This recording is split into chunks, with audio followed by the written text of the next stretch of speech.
What's up, everybody? I wanted to give you guys an update on this KKPit PDK chassis before it goes bye-bye. So let's keep God first, and here's the video. So you caught me mid-action here. I'm about to install these wheels, take my wheels off, and put these wheels on because they're gonna match what's going on here. So long story short, this body's not going anywhere. It's staying forever. But I'm trading this vehicle, and the reason why I'm trading it is because I'm having fun, I'm doing my thing, and someone wants to enter into the hobby, and I have the opportunity to give them a ready to run vehicle, even though I have 3, so I'll have 2 now. And then from there, they'll have something nice, they'll be able to drive it, yada, yada, yada, the list goes on. And what I get in return is something that I'm not gonna say right now, I'll just show you later on. Couple of things. I've now, oh boy, I've raised and made the shock tower a lot better, so we have a lot more droop. Car actually does what it's supposed to do up front. In the rear, we're still on the stiffer side of things. Things happen down there, but we're stiffer, okay? We can do lean with it, rock with it, but it all wants to stay right there in the center. I have the AccuVance motor on there now. I don't know if it was on there the last time, but I also have a purple Yokomo servo, the gyro. Yeah, we're all good, okay? So I'm gonna remove a couple of weights because that always stays with me, and it will be good to go to the new owner. And of course, the body that's going on it is the 300ZX. It's been so good to me, and yeah, just gotta, come on, there you go, sit on there. Whoa, move that out the way. It's been good to me, and so we're passing it on. Passing it on. So let's change these wheels. Get some sticky stick on the rear here, because it's not even mounted. Just double-sided tape there. And let's get this bad boy traded. Like full ready to run remote. Getting the Radio Master MT12, trading that with, oh yeah, trading this bad boy with the battery. All right, it is ready to roll, except that's a little too low. Battery's in there. You got clearance up front both ways. All right, maybe not all the way. Almost. There it is. But as soon as I lift that up a little bit, it'll clear. Yeah, because that's gangster leaning down. And then got all the rooms. That's flat. Is that flat on the ground? It is. Wow. So I can lift that up a little bit. Let's get this thing fitted correctly. All right, much better. Got bouncy in the front. Nice bouncy in the rear. Which means bouncy in the rear, lift the front. Watch it. Rear bouncy, lifting up the front. Ooh. Look at that. So we're nice. Do a little slow, yeah, look at that. Clearance there. Looks good, looks good. All right, so, quick overview. Battery. XR10 Pro, Jeep version 1, I don't know, Legacy, I think. It doesn't have reverse motor rotation, clockwise and counterclockwise. It does not have that. Fledge with the fan, 10.5. I put the adjustable rear toe on there. Then I also put the aluminum upper and lower arms on there. These are shark front knuckles, or knuckles in general, because I think these go in the back too. But I did change those up. And then I added some caster, because when I put these on versus the stock ones, something just wasn't right. I don't know what it was. Somebody else probably did it right and I didn't. But yeah, did that. My lower arms here, this is a whole different setup. Like, it's different from the plastic version, so those front lower arms are very different than the other ones. Not very different, it's just one piece instead of 2 piece. So that was different as well. But overall, it's ready to go. I gotta get my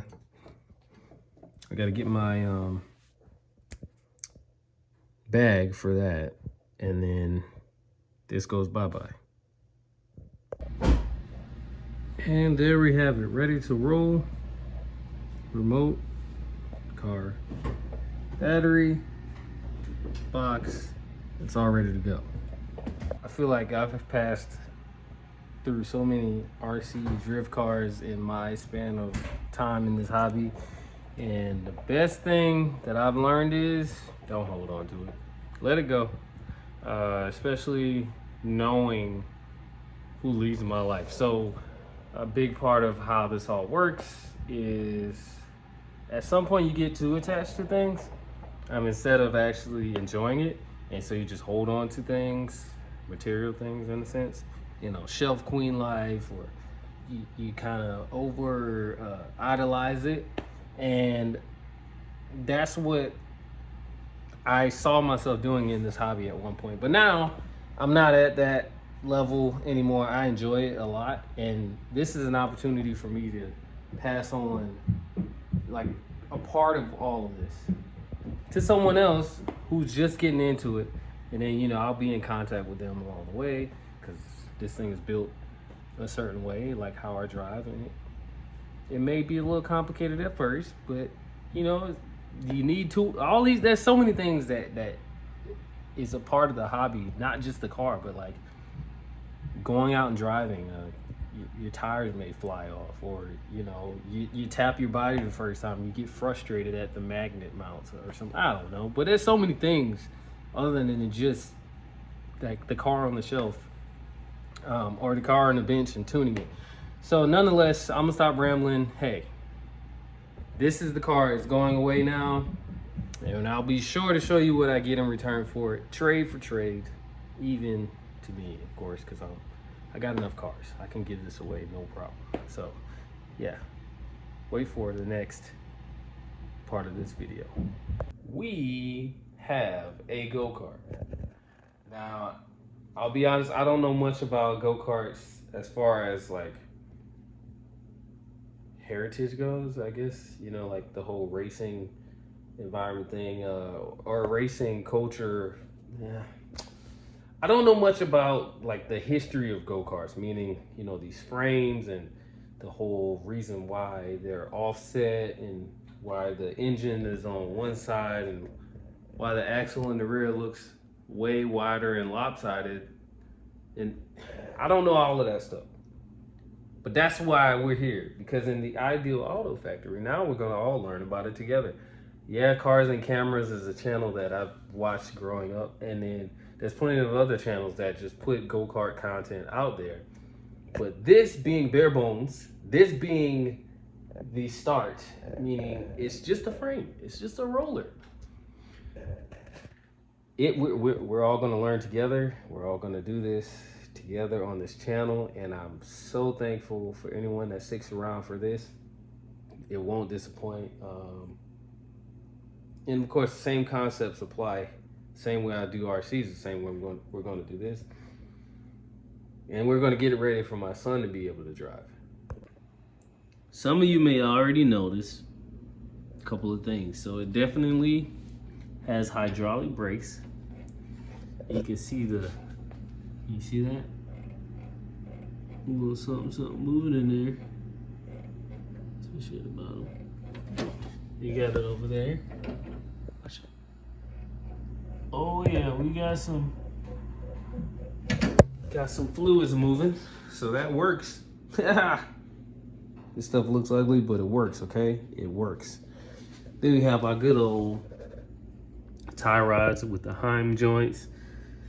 You know, they move okay, you know what I'm saying? This stuff moves fine. Spindles or bearings, however you want to call it, front wheel hubs with spacers. They look so different. Like this is the 1, 2, 3 and a shorty, and then we got like a bunch over here. And this is something.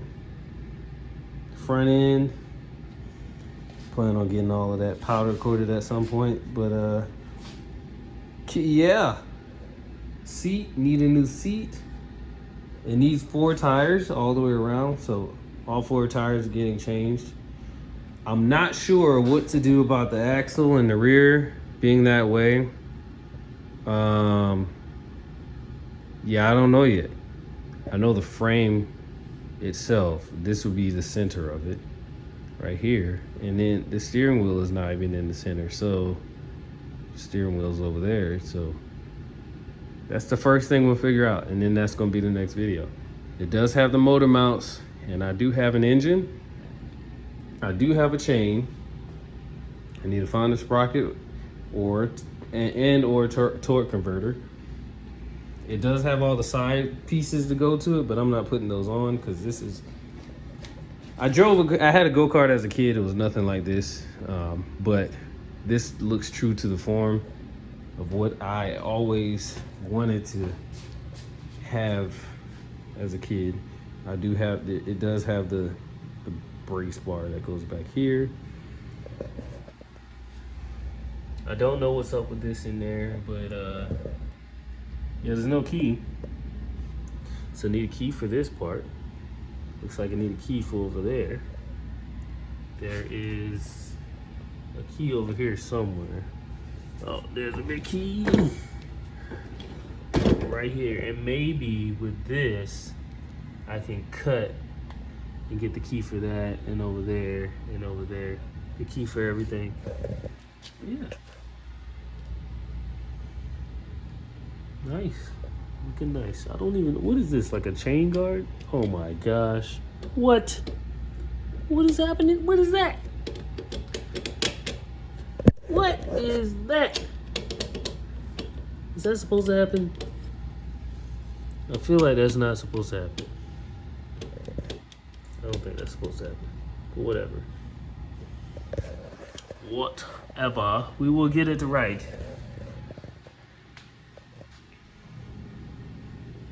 It has all the base. It has everything it needs. Definitely changing that steering wheel, because that's like the one thing that makes a big difference. But either way, we have a go-kart, guys. So drift car is gone. I still have 2 cars, so I'm still gonna have tons of fun, and my son still has his. And boom, now we're transitioning. And I just did a hood wrap on this, so nonetheless, channel is, it's growing. So that's gonna do it for today's video. Drift car for a go-kart, not a bad deal. And I'm not gonna lie, I'm happy to get somebody else into the hobby, all while being able to stay in the hobby and then enjoy something else that could transition into drifting as well. So thank you all for watching. Keep God first. I will catch y'all in the next video.